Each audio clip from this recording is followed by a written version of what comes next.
warahmatullahi wabarakatuh. Hai teman-teman, selamat siang.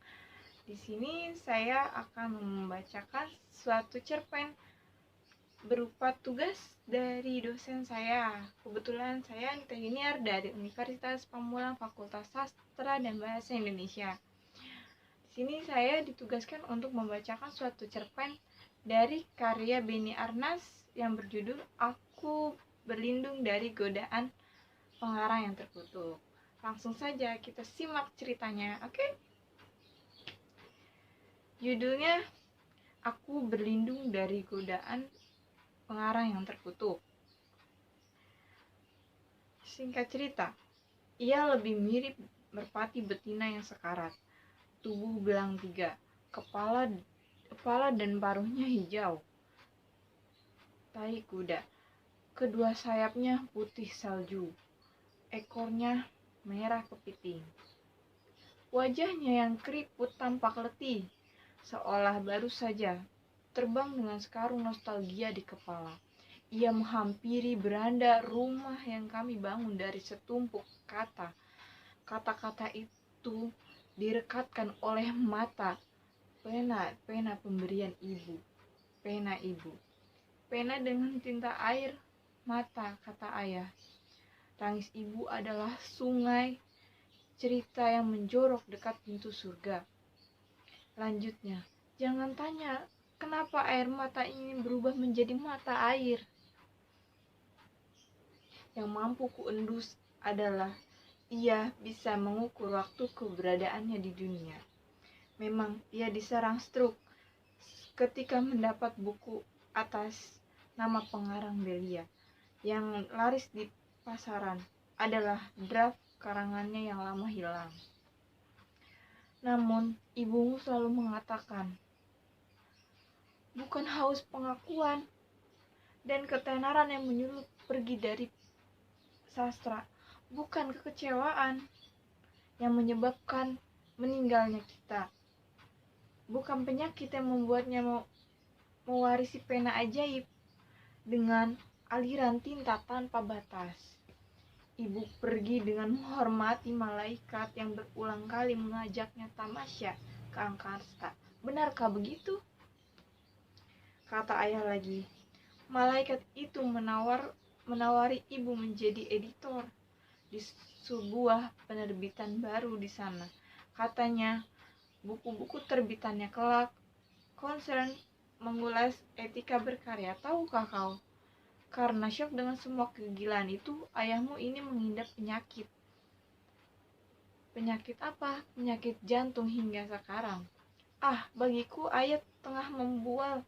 Aku percaya ibu pergi karena karya-karya ayah.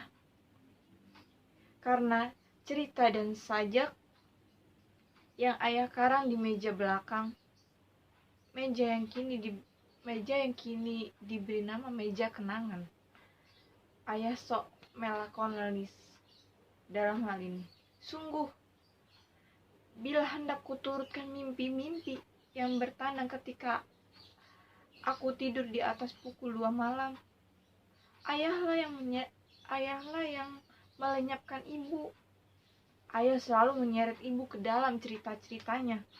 Ayah bahkan tega-teganya mengikat ibu dalam puisi-puisinya. Ia membuat prasa dan ungkapan untuk kemudian dicekikkan ke setiap bagian tubuh ibu tanpa rasa bersalah.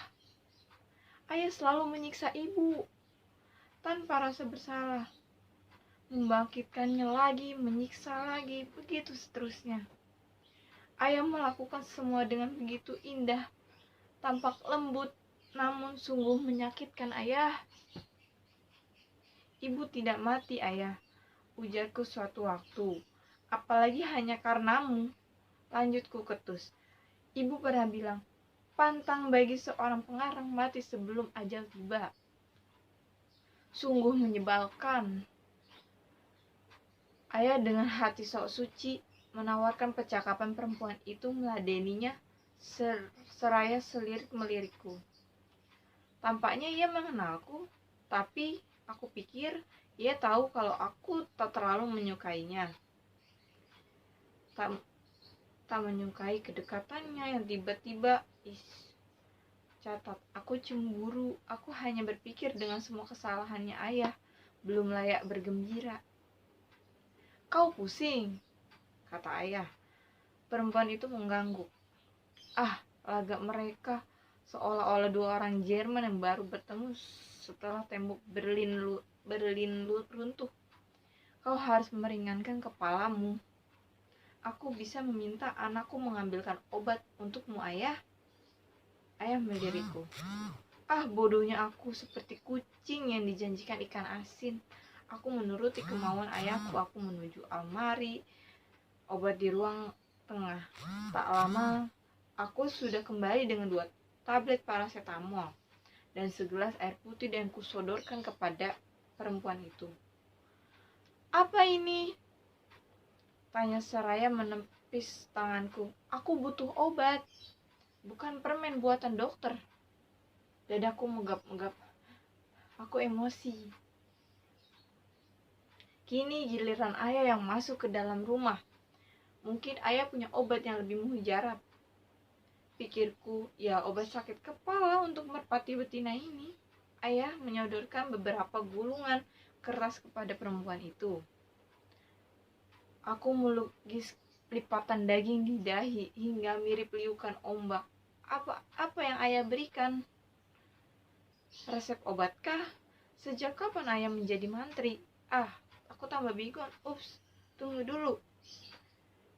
Air muka perempuan itu melengkapi keherananku. Ya, ia tiba-tiba semeringah. Seolah ayah baru saja memberinya daftar warisan. Perempuan itu membuka gulungan kertas itu. Ia membacanya pelan sekali, khusyuk sekali.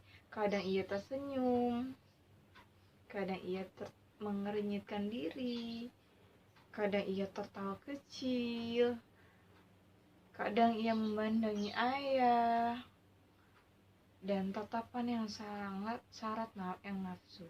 Kadang ia mendongak ke langit, mengagumi alam semesta. Ya Tuhan, bagaimana aku bisa alpa seperti ini? Aku bermaksud merempas kertas-kertas itu. Tapi perempuan itu telah memakannya. Aku menoleh ke arah ayah.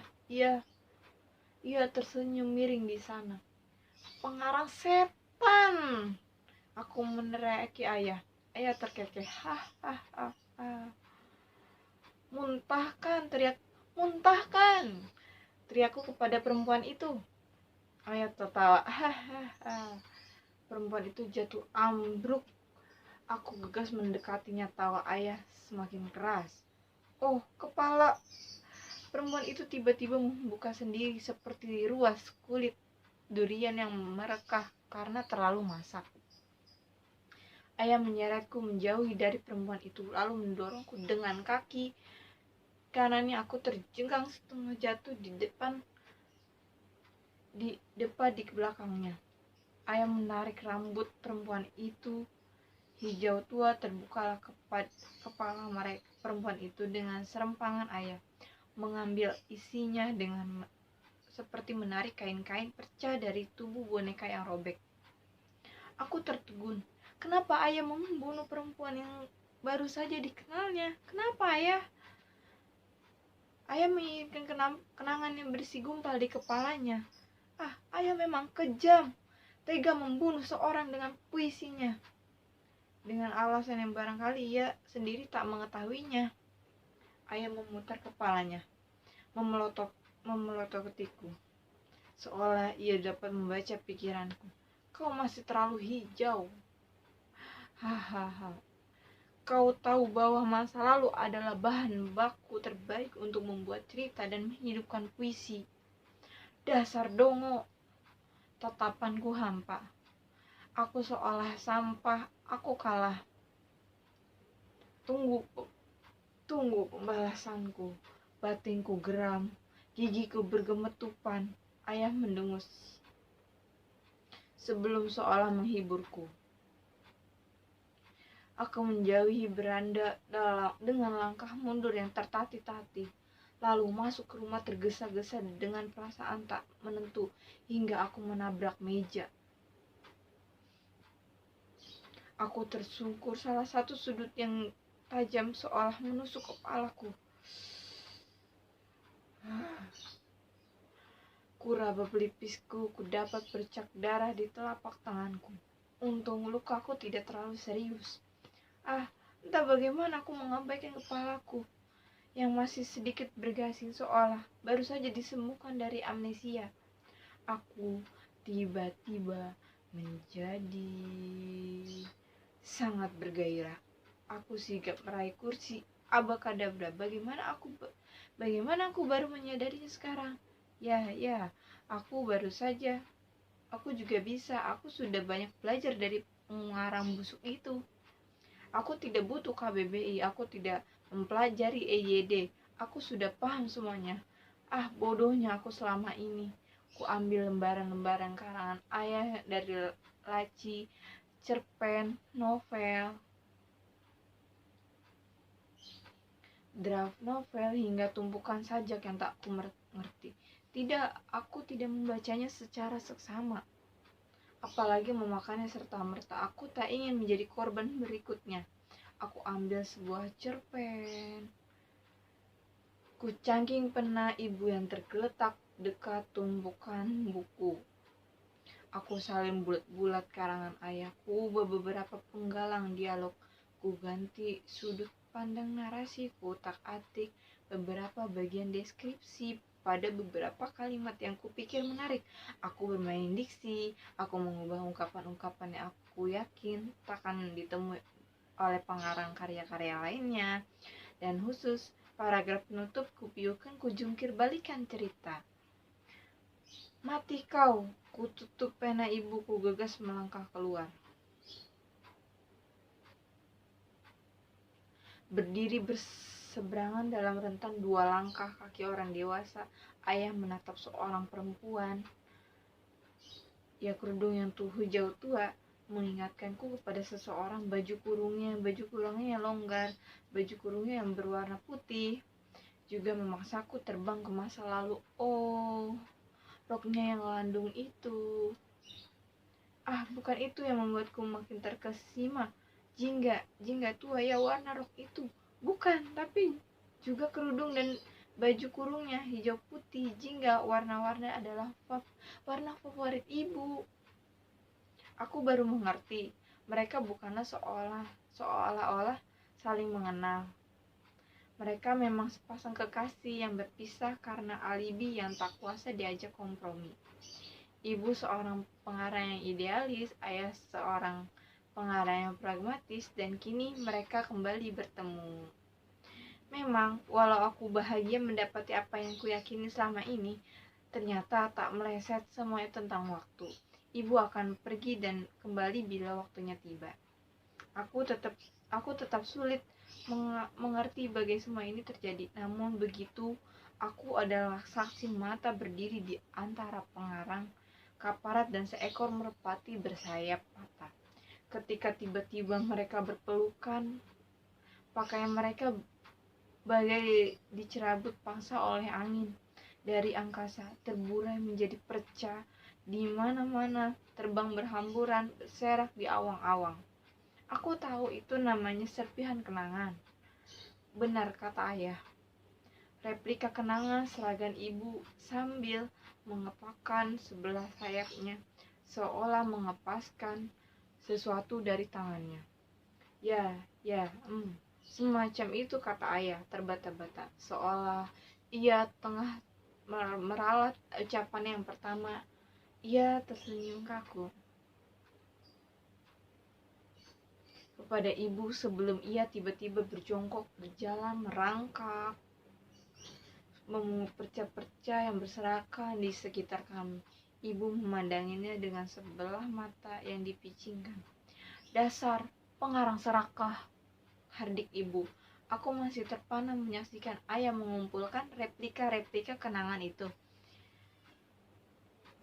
Ketika tiba-tiba menyerodot kertas di tanganku, ia menarik leher baju ayah hingga laki-laki itu berbalik badan. ini. Ibu melemparkan karangan ke arah ayah. Kau harus bangga kepadanya, ujar ibu sambil menunjukkan ke arahku. Ayah melirikku sekilas sebelum membacanya. Tubuhku tiba-tiba menggigil. Tubuhku tiba-tiba bertranspirasi. Degup, jantungku tiba-tiba ngebut. Ayah terjatuh, aku terkesiap. Ibu buru-buru menghampiriku.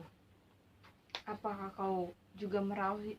Apakah kau, kata ibu, apakah kau mewarisi tabiat buruknya ayah? Tanya ibu. Tidak bu, aku tidak meracuni ayah. Dengan karanganku, sebagaimana ia sering menyeret dan menyiksamu dalam karya-karyanya. Lalu sehebat apa engkau kini hingga karanganmu dapat membuat penyakit jantung kumat? Aku hanya meminjamkan karyanya untuk kubuat dalam versiku, ujarku hati-hati sebelum meneguk liur yang pahit di kerongkongan. Kau plagiat. Bukan, aku mengubah sudut pandangnya. Kau plagiat tak beda dengan ayahmu yang melakukan terhadap karya-karyaku. Ayah juga plagiat, tak usah terkejut. Aku kecewa kepadamu. Ibu menjauh. Ia membuang muka. Sepertinya ia ingin terbang, tapi ia lupa kalau sayapnya patah. Dan kepalanya kerontang karena nostalgia yang habis dikeruk oleh ayah. Sekian dari saya. Mohon maaf apabila banyak kekurangan dari apa yang saya ceritakan. Kurang lebihnya mohon maaf. Wabillahi wassalamualaikum warahmatullahi wabarakatuh. Halo teman-teman, jangan lupa like, comment, and subscribe.